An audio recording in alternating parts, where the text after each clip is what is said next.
What is going on YouTube? This is Sidney Cumbie once again with yet another makeup video, and this makeup is going to be a Halloween makeup. I didn't really plan on doing anything for Halloween, and then I felt kind of guilty, and I was like, okay, I'll do something for Halloween.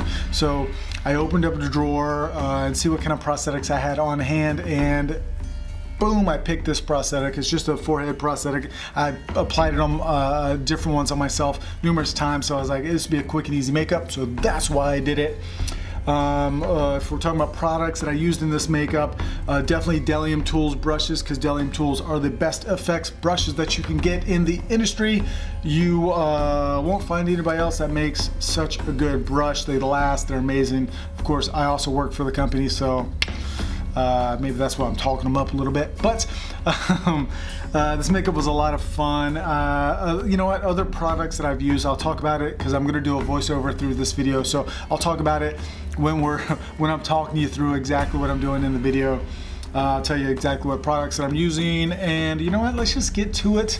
You don't need to watch me talk or whatever, so let's just watch this video. Hopefully you get something out of it. Hopefully it's a lot of fun, because these makeups are definitely a lot of fun for me to do, and I do them for you guys mainly. That's why I video all these things, just for you and for me, kind of. It helps me learn. All right, catch you guys later. Alrighty, it looks like I'm gonna run you through this makeup. And here we go. Okay, so what I'm doing right here is I'm just sealing the prosthetic with a little bit of PPI paint. Just dabbing it on there. This is just a generic flesh color. I put like two different colors, like a really pale flesh color and a darker one. So right here I'm just using some PPI palette. I think this is Necromania palette, using a little bit of Lividity, making it really washy and really thin, and I'm just like letting it seep into the little crevices of this like wart-like thing on the face. I'm using a couple of different colors. I used a blood color. It's all PPI, so I used a blood color, and now I'm using like a pussy like green color to sort of just seep into it. So now I'm dry brushing over the top of it. So I'm still using alcohol colors, but I'm just dry brushing with a stipple brush over the top of what I just did. So it makes the high points look more wart-like, but it's still what I had drip into the groove still makes it pop, makes it look really good.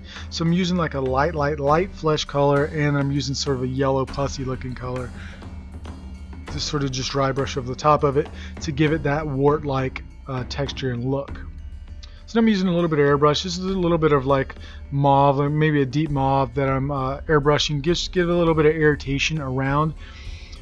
And I'm staying away from the edges. That's one important thing. When you're pre-painting a piece like this that you're going to apply, make sure you stay away from the edges. Do not go over the edges. You'll see how paper thin the edges are right there. Do not put paint over those edges. So what I'm doing is cleaning my face right here, exfoliating, you know, making myself look beautiful. Now I'm just using it a little bit. I'm using 99% alcohol right here because that really cleans my skin, and I love it. I mean, 99% alcohol doesn't really affect me that much. So I'm just using Prosade to glue down my eyebrows. This is just Prosade. Prosade for me really sticks to my skin really well. So now I'm putting a strip down the center of my face, and I'm going to lay down that prosthetic. This is a strip of Prosade, so I'll just let it dry, and I'm sticking it. You want to start from the center and work your way out, just to make everything even. Even though this is a mutant, it's not super important that everything is even, because even if it's not, it'll work. So I'm lifting up edges, and I'm doing this makeup really quick because this is Halloween, right? And I'm like, oh man, I gotta have a makeup done. You know, I wasn't planning on doing anything, but I just did it anyways. So I'm just laying down, just slopping down some Prosade and laying the piece down.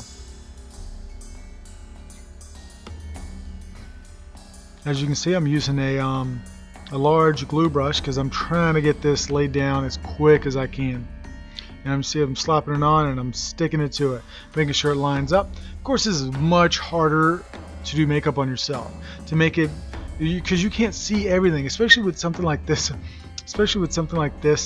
On your face, where it sort of blocks your vision a little bit. It makes it much harder.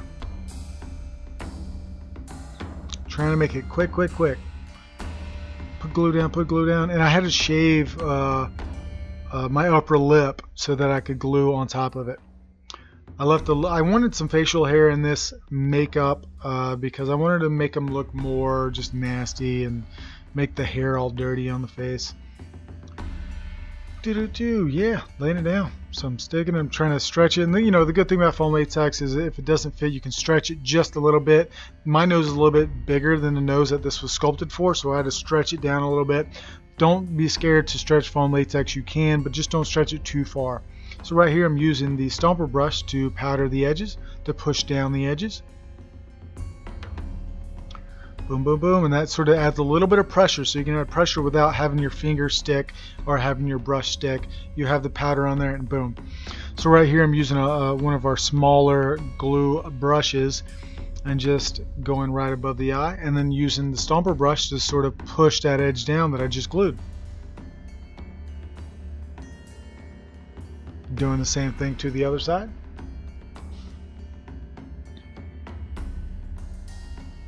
There you go.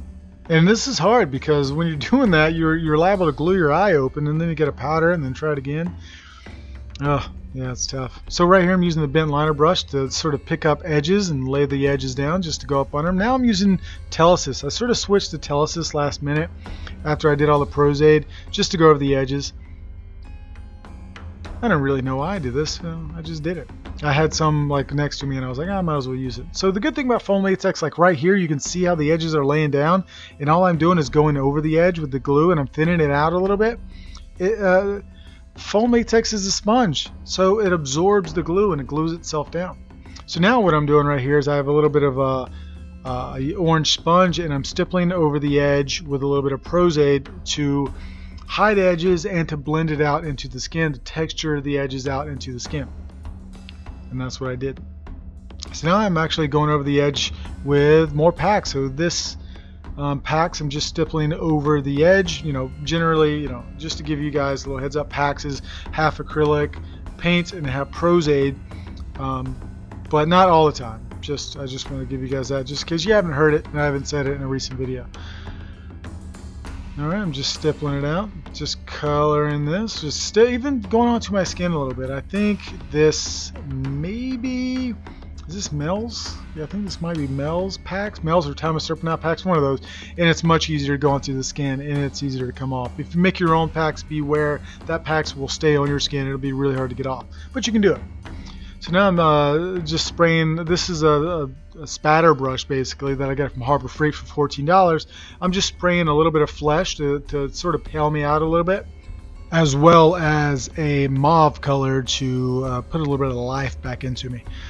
So right here I'm just painting into the nose. I'm just making the nose a little bit deeper because I did not do a lot of pre-painting on that nose part.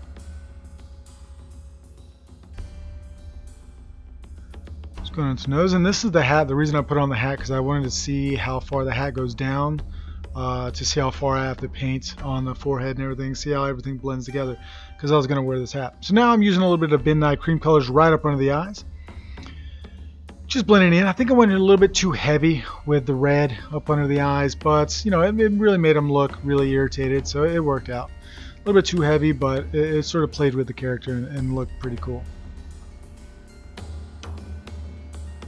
Now I'm using a little bit of spatter, so I'm going over with a little bit of like maroon. I just want to add a little bit of irritation to the skin, as you can see, and then break it up and blend it a little bit better. So this is a new spatter brush by Delium Tools that no one has yet. I'm the only one, but it will come out pretty soon, guys. Promise. I'm still using the PPI Necromania palette to add to these warts, to add that little bit of flesh to it. Sort of dry brushing over the top, make sure. Now I'm blending it up under the eye a little bit better. I wanted to break up some stuff right up under the eye. Looking good, looking good. So now I'm adding a little bit of sweat to this. I wanted to, of course, with any mutant, with any zombie, I always love to add a little bit of sweat, make it look nasty. I want to add some nasty looking sweat. I'm using the large stipple brush. I think this is a $1.95 stipple brush by Delium Tools. Pretty much a brush that I use in almost every makeup. I wanted to add some snot. So I'm still using the PPI Necromania palette, which has this like nasty yellow, like oozy color. And I wanted, because I've done this makeup a few times on myself, I wanted to change it up a little bit and do some weird nasty snot. Yeah, so the snot looks alright. And now I'm putting a little bit of dirt on my face. This is a dirt bag by PPI. The dirt bag, I put two different color dirt in it, which, you know, it's fake dirt. It's not real dirt, but the dirt bag just helps you apply the dirt much better without adding too much. So of course he's like a dirty, he also have eyes, sort of redneck guy. So I wanted to put a little bit of dirt on him, make him look like he's been working. He's in the hills. He's just nasty. You know, maybe a mechanic. I don't know, but I'm putting a little bit of dirt everywhere without going too crazy with it. And it helps blend the makeup too. It helps make it look a little better. I look like a pig almost. Swear like a pig, boy. Looks cool. I dig it. So that is me. This is the final look. That is it. How cool does that look? It's really nasty, really dirty. The wardrobe, of course, you've probably seen the wardrobe before. That is, I've used some of this stuff like the clown, the doof warrior, the fish guy. I think I had the overalls in. So the teeth are stained up really nice right here. This is a mouth effects by PPI Dan Gilbert. Dan Gilbert developed this mouth effects. It's pretty cool stuff. It tastes really good. So if you need something to stain the teeth for a little bit, mouth effects is where it's at. Also stains, of course, you saw that the tongue is stained. The inside of the mouth will stain. It's really good stuff, and it works wonderfully for characters like this. And he has different colors too. So red, blue, yellow, brown, black. Ooh, there he is. Hideous. So the wig is just, you know, a lace wig that I have that I use in a lot of different characters. And man, the features come out really good. Looks really cool. And that's it, guys. Hope you guys got something out of this. I know I blabber on and I say blah blah blah whatever. But I hope you learned a little bit. Make sure you subscribe to the channel. Comment below. Ask me questions. Do whatever you got to do. Learn makeup. Don't give up. Makeup is just fun, and I treat it as so. So until next time, guys, my name is Sidney Cumbie, and I will catch you later.